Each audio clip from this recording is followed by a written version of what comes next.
Hello friend, आपका स्वागत है आपके अपने यूट्यूब चैनल अंजना क्लासेज में। दोस्तों, आज हम साइंस का एक बहुत मज़ेदार सा टॉपिक लेके आए हैं जो कि बहुत ही अच्छा है। जिस टॉपिक का नाम है पीएच वैल्यू, जो कि सभी पदार्थ का अलग अलग होता है। वही पीएच वैल्यू को हम ट्रिकली याद कराएंगे। वो याद कराने से पहले सबसे पहले हम बता देते हैं पीएच वैल्यू को समझने से पहले कि ये अम्ल और क्षार क्या होता है, क्योंकि पीएच वैल्यू जो है वो अम्ल और क्षार के गुण को बताता है। चलिए शुरू करते हैं। सबसे पहले हम जानेंगे ये जो अम्ल और क्षार में मेनली डिफरेंस क्या है। अम्ल जो होता है वो स्वाद में खट्टा होता है। अम्ल क्या होता है? स्वाद में खट्टा होता है। जबकि क्षार जो होता है स्वाद में साबुन जैसा तीखा होता है। दूसरा पॉइंट, अम्ल जो है जल में घुलकर H+ आयन देता है और क्षार जो है जल में घुलकर OH- देता है। ये दूसरा अंतर हो गया। उसके बाद मेन जो है अम्ल और क्षार का जो अंतर होता है, अम्ल और क्षार का जो गुण होता है, हम लिटमस पत्र की सहायता से बताते हैं। ये लिटमस पत्र को आखिर करता क्या है?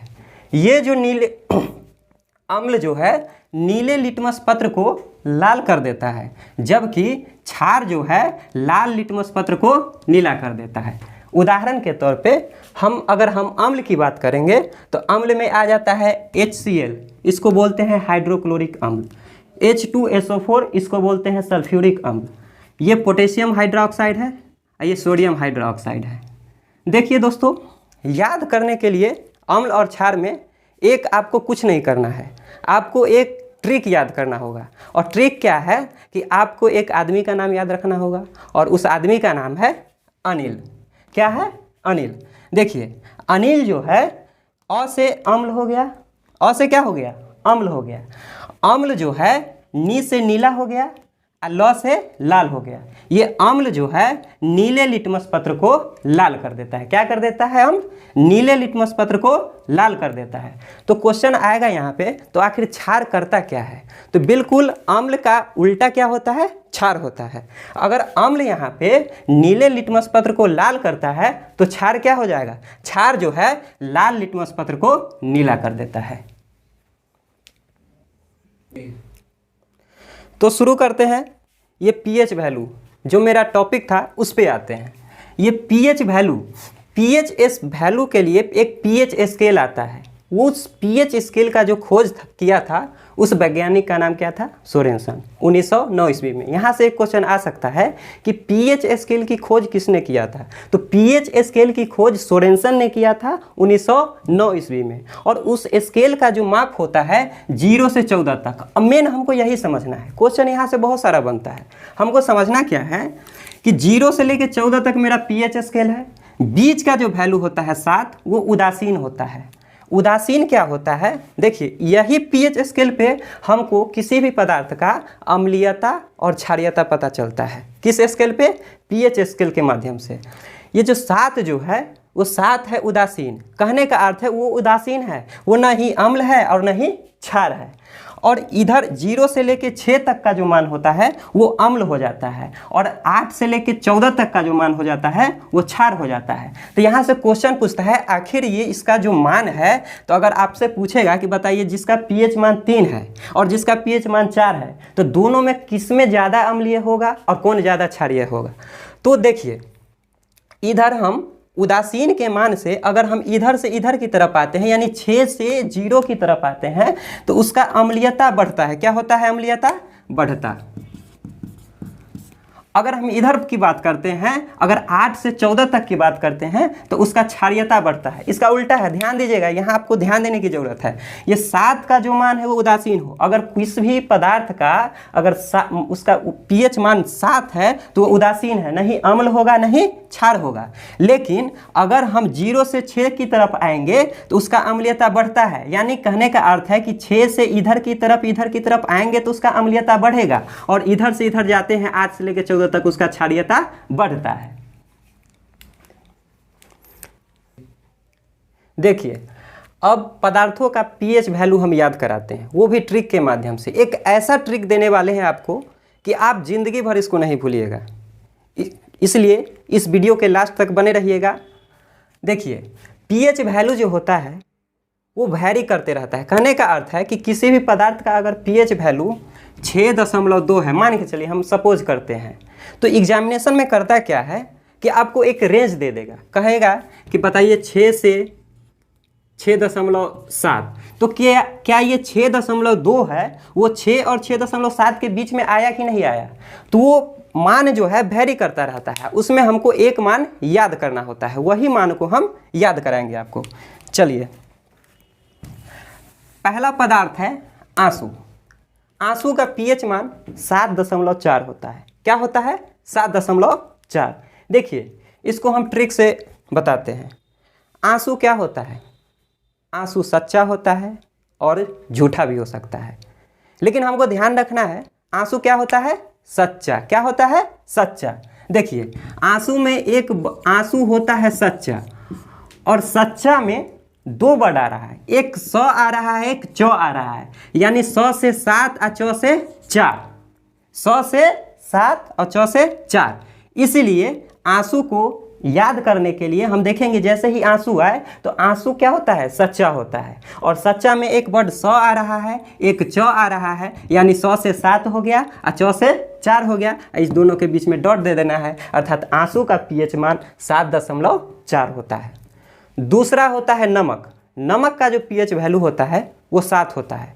तो आपको हम पहले ही बता दिए थे जिसका पीएच वैल्यू 7 होता है वो उदासीन होता है। ये नमक जो होता है, नमक का फार्मूला ध्यान देना है। नमक का फार्मूला होता है NaCl। क्या होता है? NaCl।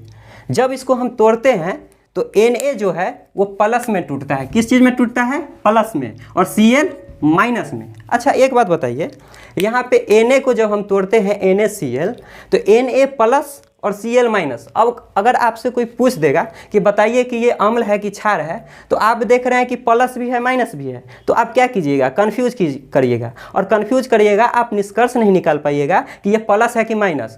तो यहाँ आप कौन सा टॉपिक पढ़ रहे हैं? PH value. तो अम्ल या क्षार बताना है, तो आप कंफ्यूज कर गए कि एक प्लस एक माइनस है, तो आप कोई निष्कर्ष पे नहीं पहुंचे, यानी कि नहीं अम्ल होगा नहीं क्षार होगा। तो क्या होगा? उदासीन होगा, और उसका पीएच वैल्यू कितना हो जाएगा? 7 हो जाएगा। तीसरा पदार्थ है लार। मुंह के अंदर ये लार जो होता है निकलता है।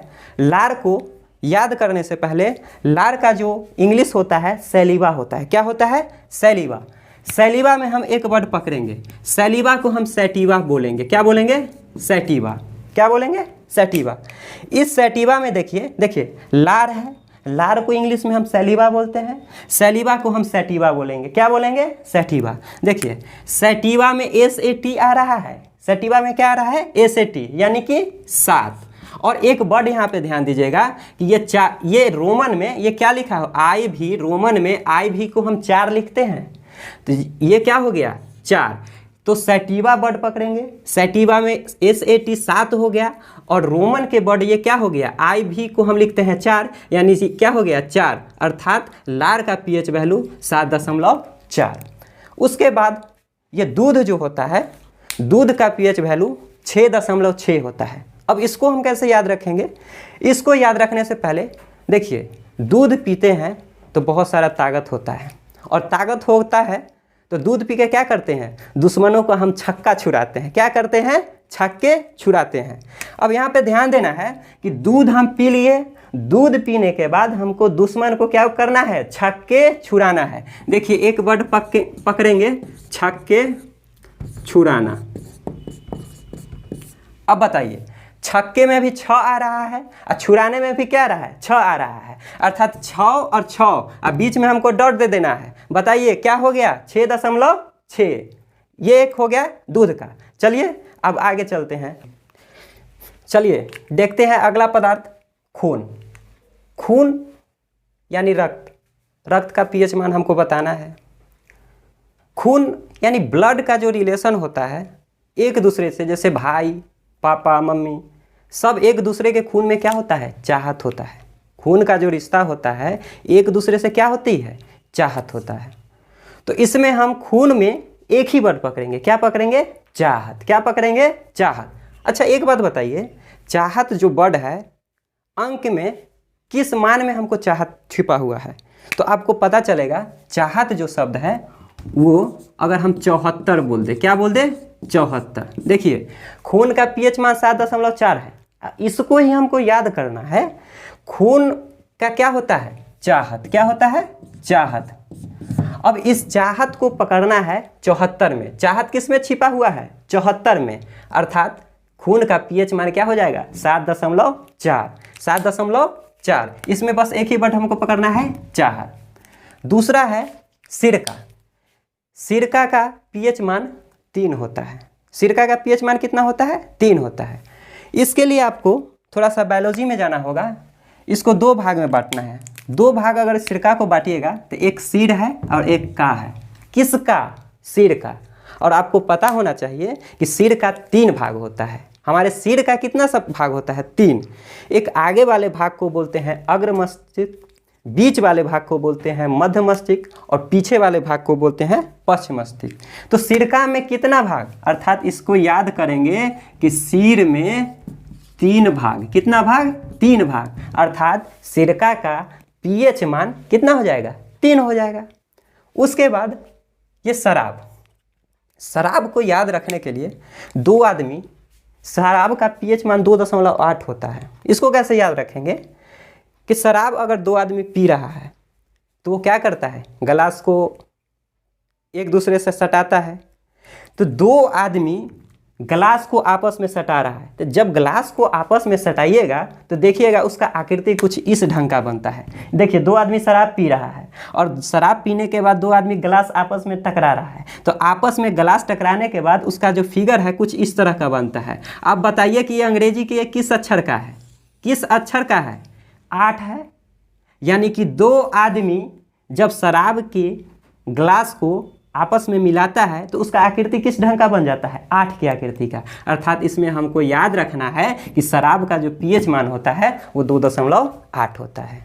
आगे चलते हैं समुद्री जल। क्या है समुद्री जल। समुद्री जल का पीएच मान 8.4 होता है। देखिए अभी तक हम जितना देख रहे थे इसमें हम दशमलव को ट्रिक से याद रखने के लिए दशमलव को हम छोड़ के चल रहे थे याद रखने के लिए। समुद्री जल क्या है 8.4, यानी पूरा इसको पढ़िएगा कितना हो जाएगा 84। अच्छा बताइए इसको हम 84 पढ़ेंगे। समुद्र कैसा होता है, बहुत चौड़ा होता है। देखो ये चौड़ा सी, यानी सी मतलब समुद्र, सी मतलब समुद्र। समुद्र कैसा होता है चौड़ा होता है। समुद्र कैसा होता है चौड़ा होता है। अतः हम 84 शब्द में देखेंगे कि यहाँ देखिए समुद्री जल का पीएच मान 8.4 है। तो हमको इसको याद कैसे करना है कि समुद्री जल जो होता है, समुद्र जो होता है बहुत चौड़ा होता है। अर्थात इसको हम 84 याद रखना है और 84 के बीच में यहाँ 8.4 कर देना है। और अब जो लास्ट हम आपको बताने जा रहे हैं इस नींबू, हम उम्मीद करते हैं कि इस नींबू का जो हम ट्रिक बताने वाले हैं वो ज़िंदगी में आप कभी नहीं भूलिएगा। इसके लिए क्या ट्रिक है, इसके लिए हम आपको एक गाना सुनाएंगे और वो जो गाना है अपने बिहार और यूपी में बहुत ज़्यादा प्रचलित है। शायद आप लोग इस गाना को सुने भी होंगे। पहले तो जान लीजिए कि इस नींबू का पीएच मान 2.4 होता है। कितना होता है 2.4। अब गाना क्या है, गाना है एगो नींबुआ 2-4 गो मिर्ची। इसके आगे तो हम बोलेंगे नहीं। अपने बिहार और यूपी में ये गाना फेमस है कि नहीं कि एगो नींबुआ 2-4 गो मिर्ची। तो नींबू का पीएच मान 2.4 होता है। इसको गाने पर याद हमको रखना है, एगो नींबुआ 2-4 गो मिर्ची आ लटकाइला जो भी हो। Thank you. उम्मीद करता हूँ दोस्तों ये वीडियो आपको पसंद आया होगा। अगर पसंद आया है तो लाइक और सब्सक्राइब जरूर कर दें। धन्यवाद।